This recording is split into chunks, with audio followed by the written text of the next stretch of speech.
అదే RTV app వార్తల్ని క్షణాల్లో చదివే అవకాశం ఉంటుంది. ఒక న్యూస్ పేపర్, ఒక టెలివిజన్ ఛానల్ మీ చేతుల్లో ఎప్పుడూ ఉంటాయి. గత ప్రభుత్వంలో వైఎస్సీపీ ప్రభుత్వం గడిచిన 5 ఏళ్లలో చాలా అక్రమాలు, దోపిడీలు చాలా వరకు జరిగినాయి. అవన్నిటి మీద డిపార్ట్మెంట్ వైజు ఇప్పుడు వచ్చిన ప్రభుత్వం, తెలుగుదేశం ప్రభుత్వంలో శ్వేతపత్రం విడుదల చేస్తాం. ఒక్కొక్కటి చేస్తున్నప్పుడు నిజాలన్నీ బయటకు వస్తుంటే అందరూ నివ్వెరపోతున్నారు. తెలిసినవే కానీ ఇంత యథేచ్ఛగా చేస్తారా? దగ్గర వైసీపీ ప్రభుత్వంలో 1,75,000 ఎకరాలు ఆక్రమణలకు గురైనాయి. 1,75,000 ఎకరాలు, దాటి విలువ దగ్గర 35,000 కోట్ల రూపాయలు. ఇంత దారుణంగా అరాచకంగా చేస్తూ ఉంటే అది బయటకంగా అన్ని డిపార్ట్మెంట్స్ శ్వేతపత్రాలు బయటపడితే మీకు మొత్తం తెలుస్తుంది. ఒక్కొక్క డిపార్ట్మెంటు చంద్రబాబు నాయుడు గారు ఇప్పుడు చెప్తా ఉన్నారు. దీనికోసం వీళ్ళు ఇవన్నీ చేసుకోవడం కోసం, ఇవన్నీ సెటరేట్ చేసుకోవడం కోసం ల్యాండ్ టైటిలింగ్ చట్టం తెచ్చారు. ల్యాండ్ టైటిలింగ్ యాక్ట్ బీజేపీ రాష్ట్ర పాలితాల్లోనే ఆ చట్టం వద్దని చెప్పి పెడితే 512 చట్టము, ఈ ప్రభుత్వం అని దాంట్లో లొసుకులు వాడుకోవచ్చు కదా అని చెప్పి ఎవరు లేకుండా ఇంప్లిమెంట్ చేసి పడేసినారు. దీనికి కరెక్షన్ చేసేవాడు ఎవడనంటే ప్రైవేట్ వాళ్ళని ఎవరైనా పెట్టుకోవచ్చు అంట. వాళ్ళు చిన్న లొసుకుని పెట్టుకొని వాళ్ళు కాజేసిన భూములని సెట్ చేసుకోవడం కోసం దీన్ని ఇమ్మీడియట్గా అమలుపరుచుకున్నారు.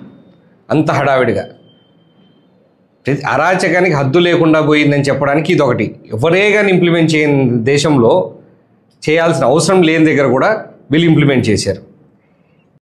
ప్రభుత్వాన్ని నుంచి జనాలు బయటపడ్డారంటే ఇప్పుడు మనం దాన్ని ఎంత తెలివిగా జనాలు కూడా ఆలోచించారనే దానికి ఒక నిదర్శనం ఇది. అక్రమాలు చూస్తూ వాళ్ళు ఉండరు, ఎవరు చేసినా వాళ్ళు గమనిస్తూ ఉంటారని చెప్పేదానికి నిన్న జరిగిన ఎలక్షన్ రిజల్ట్ ఒక ఉదాహరణ. ఈ అక్రమాలను ఇంకా పోల్చుకుంటే హౌసింగ్ కాలనీలు ఎక్కడ రావాలో వైసీపీ నాయకులే చెప్పేవాళ్ళు ఈ ఏరియాలో కావాలని. ఇక్కడ కాలనీ వస్తుందని చెప్పి పక్కన రియల్ ఎస్టేట్ కొంటారు. దానికన్నా ముందు భూములు వీళ్ళే కొనడం, రైతుల దగ్గర తక్కువ ధర కొనడం, గవర్నమెంట్కు ఎక్కువ అమ్మడం, ఇట్లా రకరకాలుగా అవన్నీ కూడా బయటికి తీస్తారు. ఎంత ఎకరా పోతా ఉన్నింది అక్కడ, దాన్ని ఎంతకు వాళ్ళు కొన్నారు, ఎంతకు అమ్ముతా వచ్చినారు వైసీపీ నాయకులు, ఇవన్నీ కూడా బయట తీయడం జరుగుతుంది. ఈ లెక్కలైతే అనేకమైన లెక్కలు ఉన్నాయి. హౌసింగ్లో జరిగినవి, ఇంకా మీకు అరాచకాలు, ఇంకా జస్ట్ కొన్ని ఎగ్జాంపుల్కి చెప్తాయి, తీసి రాసుకున్నాను. రామానాయుడు స్టూడియో భూములు కబ్జా చేశారు.